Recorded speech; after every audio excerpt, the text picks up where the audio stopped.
Our next example is a word problem coming out of section 3.4. We've run into, throughout chapter 3, lots of questions referring to volumes of blocks or some kind of box, something like that, partially because they're modeled very easily or nicely by a cubic function, and we've been talking about a lot of cubic functions. So this one has a block of ice, something roughly like this. Excuse the art skills. 2 meters in one way, 4 meters by 5 meters. So the volume of this thing initially would be length times width times height, so 2 times 4 times 5, which would give me 40 cubic meters. Well, they want us to reduce each side by a certain amount, and the new volume would be 25 cubic meters. So what I would do for a question like this is let's let x be the amount we're reducing each side. So my new volume, or my new polynomial I could use to model this, would be the new height is going to be 2 minus x.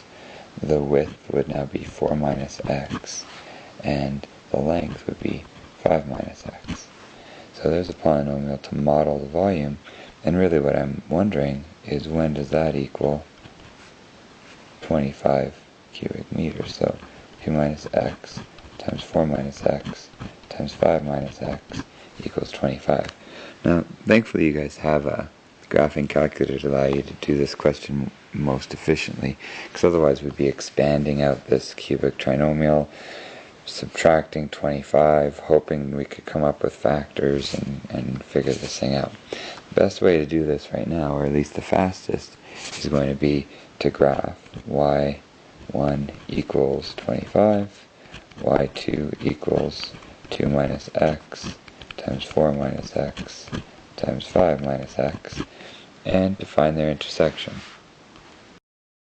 Now if I put a rough sketch of this thing down here on these axes, y equals 25 is pretty easy to draw, horizontal line.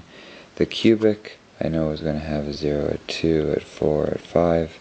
I already told you to use your graphing calculator, but it is a negative leading coefficient. It ends up doing something roughly like this, coming up, and eventually it does intersect. So if you're going to show a graphical solution as part of your answer, you'd want to show some window settings. In the negative direction doesn't really matter. As long as my positive x values go past 5, I should be okay. Same with the negative y values, it really makes no difference, but as long as my positive y values go past 25, I should be able to find this intersection.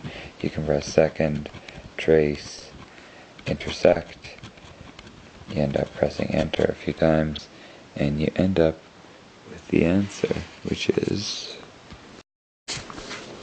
x equals approximately 0.45. It ends up lots of decimal places. We don't really need them all. They've asked us what are the dimensions of the new block.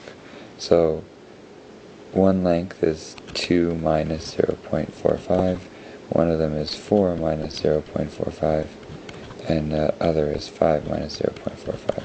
So approximately 1.55 meters by 3.55 meters by 4.55 meters would be the dimensions for the block that we're looking at. If you multiply those numbers together, you're going to answer quite close to 25 cubic meters, so you can confirm that you've approached it the right way.